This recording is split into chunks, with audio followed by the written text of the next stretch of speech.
Adam Jorgensen, one of our hardworking fourth-year med students who was kind enough to push his presentation back from a couple weeks ago. So he's been out hitting. Sorry, Lloyd Williams is going to go first. One of our chiefs. Sorry, Adam. Low man. Let me see. Put it up top. Sorry, Adam. I need Jeff Tabin here for this one. All right, so I'm going to talk about a corneal purse string suture in the context of a stellate laceration in an open globe. This particular patient was an 18-year-old female, previously healthy, no ocular history, who was involved in a motor vehicle accident that was pretty severe. She was the only survivor of the accident, and sort of amazingly only had a jaw fracture and an open globe. She was count fingers in the left eye, which was the globe that was open. She had a upper lid laceration that was relatively minor, and we repaired that during the surgery. She had a glass foreign body that we found under the upper lid, but that was not actually in anything. That was easily removed. And she had a 3-port corneal laceration in the left eye, and that was obviously leaking with a shallow anterior chamber. Normal retina and optic nerve on fundus exam. So let me just go forward to the photos of her eye, if I can, and then I'll come back. So this is the laceration here, here, and down. So really sort of a Mercedes sign.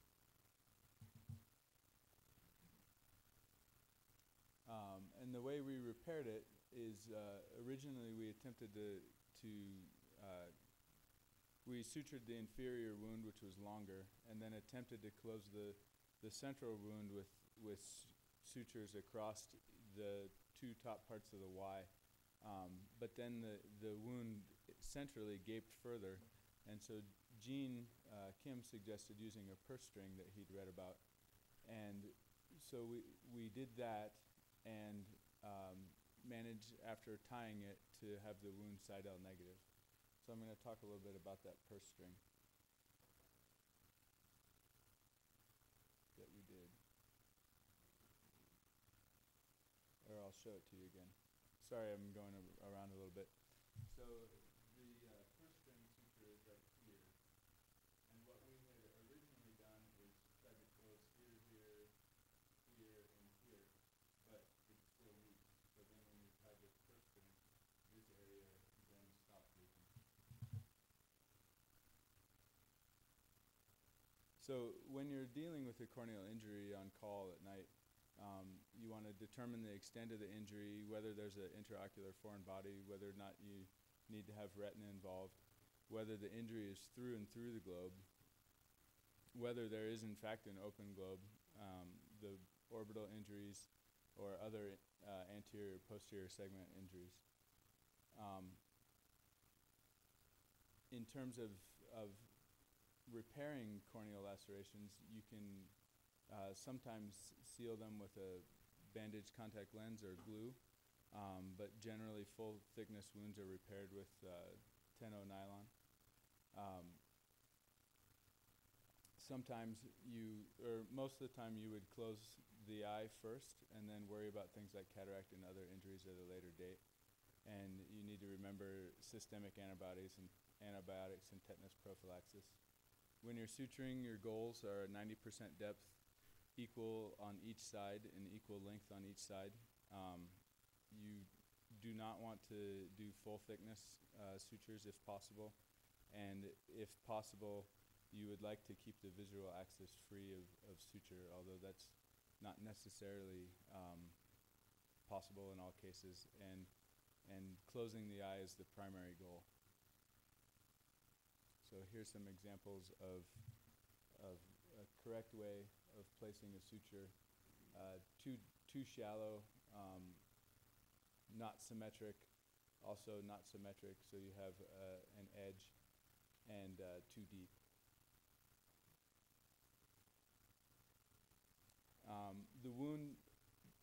creates a flattening in the central cornea, and so ideally you want to repair it with longer sutures peripherally and shorter sutures centrally, which gives you less central scarring and also provides central steepening to counteract the flattening from the wound. And so here's an example of a repair of a wound through the center of the cornea. You also want to prevent material from being incarcerated in the wound. So one way to do that is to make a paracentesis incision and sweep material down and fill viscoelastic in that area to prevent it from coming back up into the wound as you place your suture. Severe injuries sometimes can be fixed with a patch graft if there's tissue missing and there's really no way to suture the wound.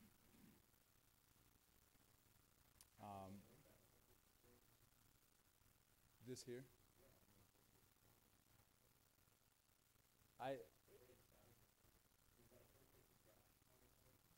Do you do a full thickness?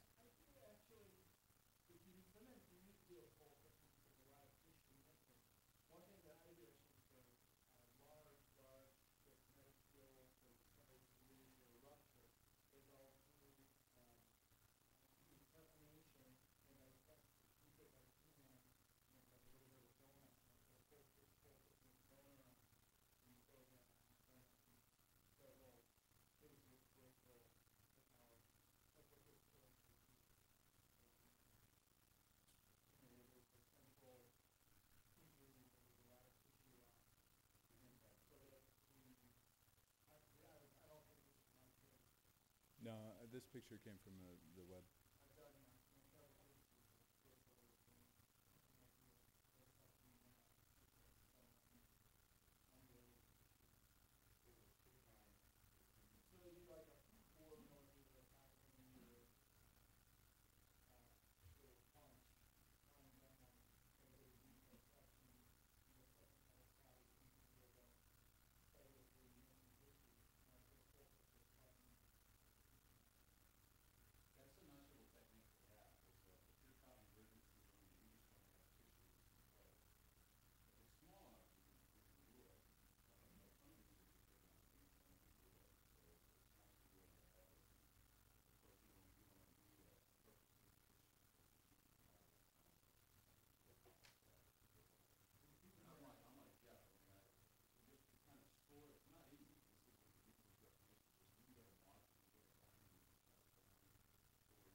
So this is definitely an option if you're missing a large chunk of tissue and there's just no way to close it.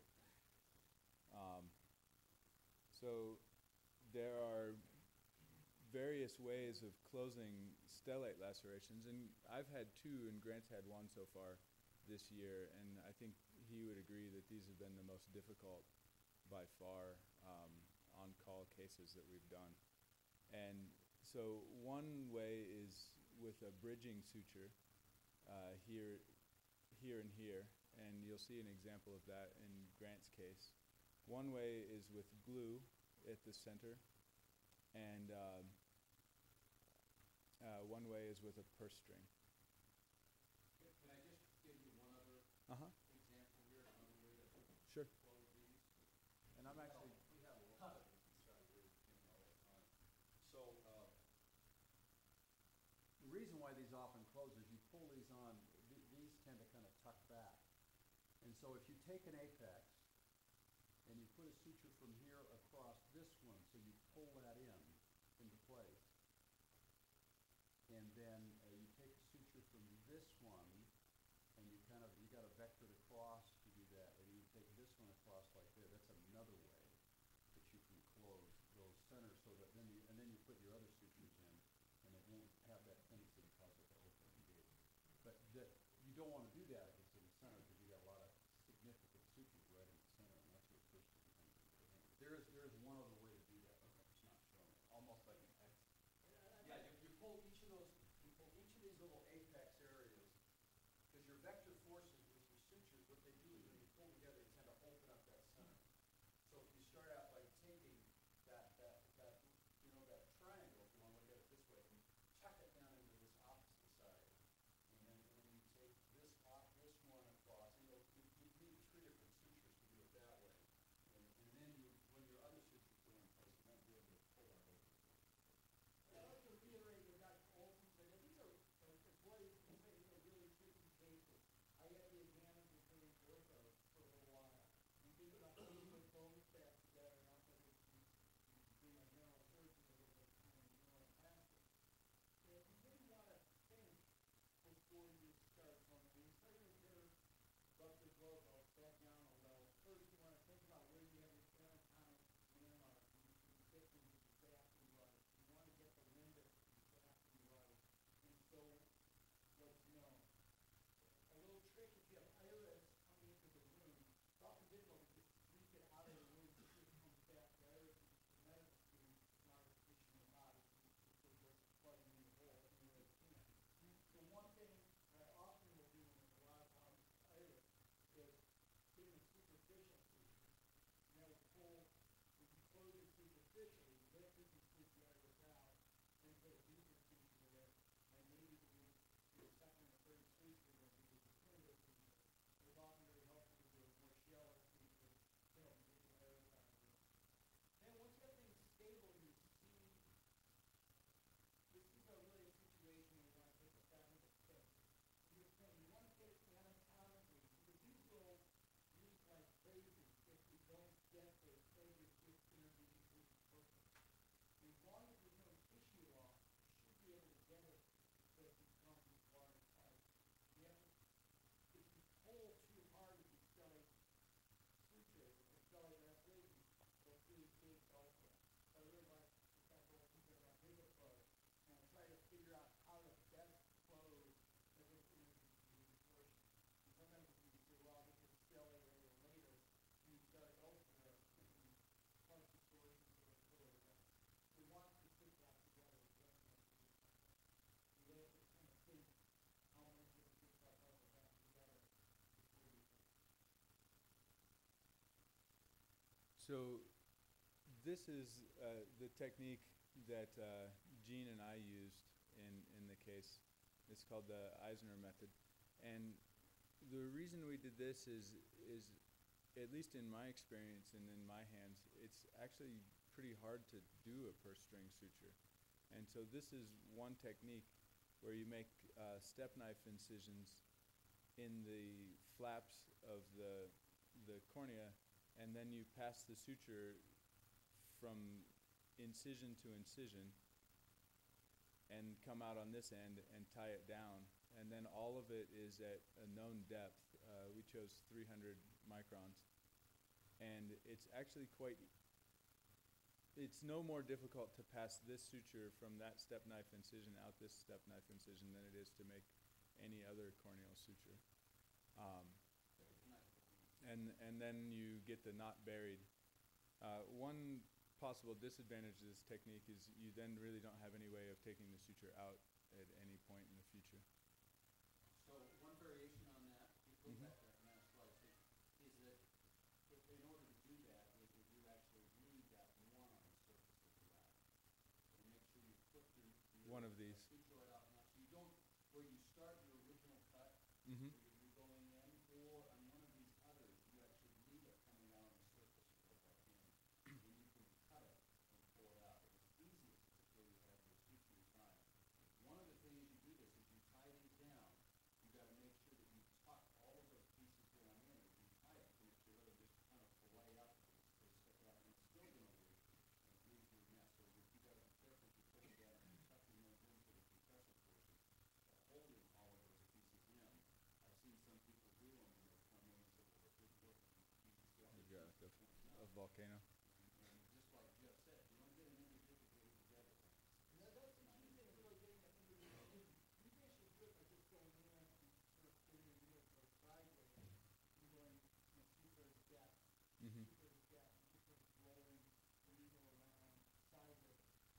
essentially starting in the incision. So after you can see your depth, so you're coming out and getting your depth from the side incision, so you don't need that sort of depth at the end. Right. What Jeff's talking about is if you come in here and you go across, and you go across, go on the side, you come across, and then in order to cut it, on your last one, you do this and come out, so you got one. And that's usually what I do. And that would be furthest away from the center of the cornea where you have that last Mhm. one out there. And those are relatively long as you come And out. I'll often And then you can cut it. do that even just a little bit Now, closer. So I'll does that put the knot on the surface? knock on the surface. Yeah, the last knot's on the surface, and believe it or not, with 10 on that one, if you leave it on the surface, you cut it right on the knot. It's smaller than the epithelium, but the epithelium goes right over. Oh, really? Okay. That's usually what I would do, because this is a really nice technique if you have a foreign glove. It actually uses a step knife to get a 300 micron incision and doing that well with a soft blow. It's hard to get pressure on it. It's actually, I prefer to do the technique of just doing it.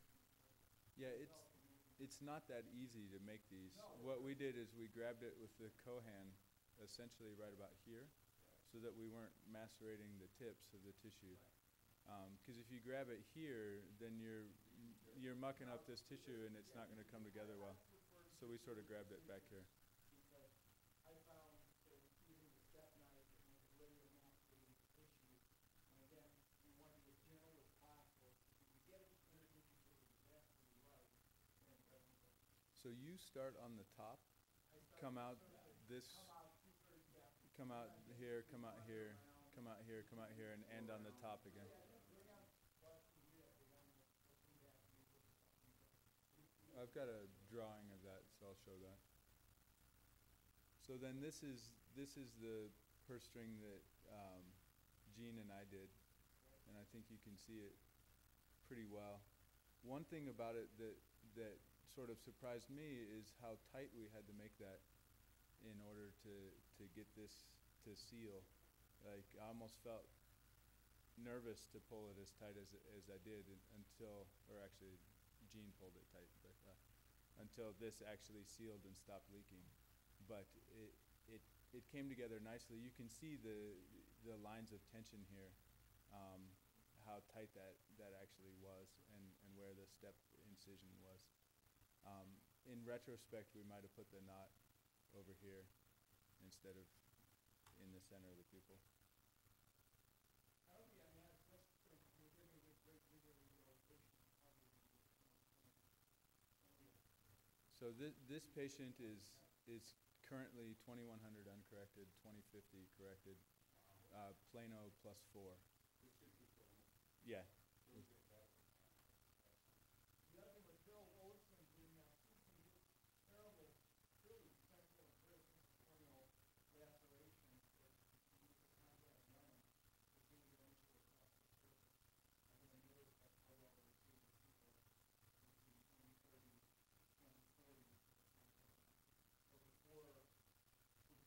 So before we post laceration, both the clinic and both the contact lens. Yeah, I've seen some by sport, they do it penetrating fairly well.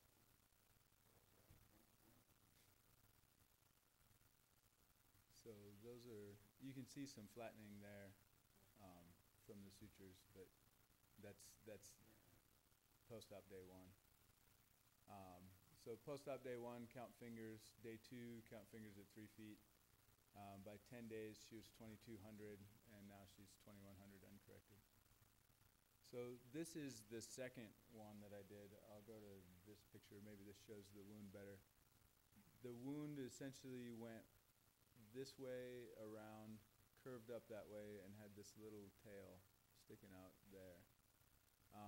And we originally put a suture here, a suture here, a suture here, but it still leaked from this area. Then I tied a purse string and still had a little bit of central leakage. I think my error was that I didn't tighten it enough. Then retina took the foreign body out of his eye, and by the time the eye had been pressurized at about 30 millimeters of mercury and had the lens and stuff on, this was pouring out profusely at the end of the retina case. And then Julia Schulman and I oversewed it with 4 more sutures.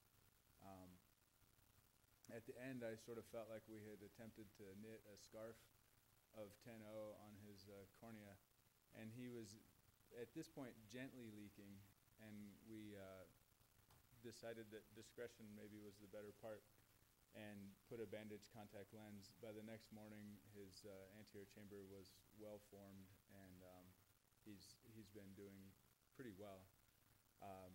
But I think this case, for me at least, illustrated the point that the more sutures you place, eventually you've put so many holes in the cornea that you have a sieve that you can't repair.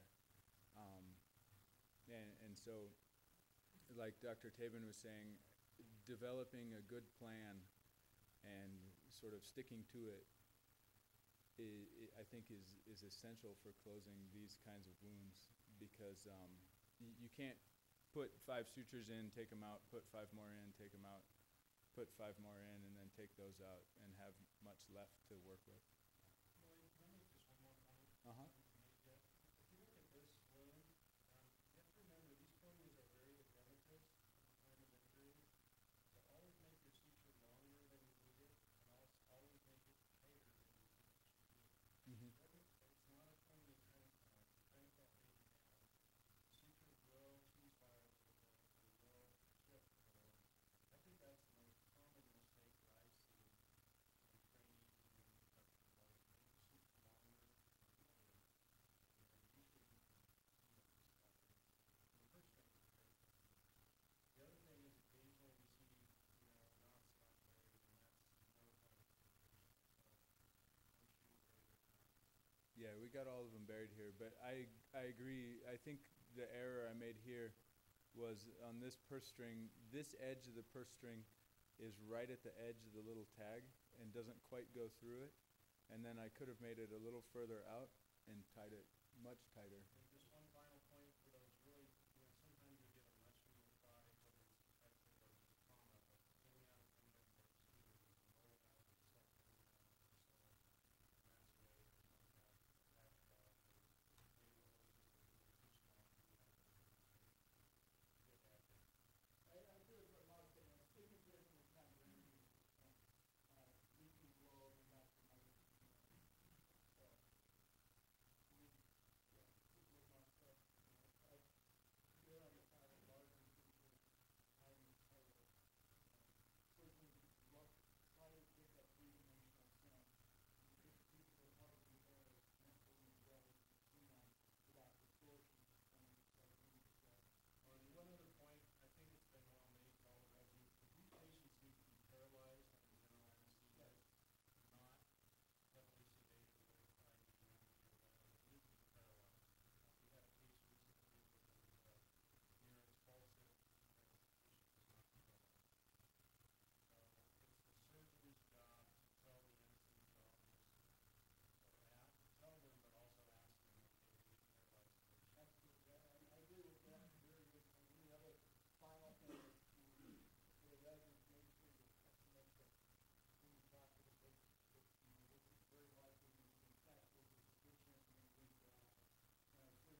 I'll just show Grant's case. This was the stellate laceration Grant had. This was the original repair, which was leaking at the center. And the patient was brought back to the operating room the next day, where Dr. Tabin helped Grant change the short sutures here, here, and here to a long suture bridging across that triangle, and then it was sealed. So this is another possible approach to sealing something like this. So in the interest of letting Adam talk, you have 15 minutes.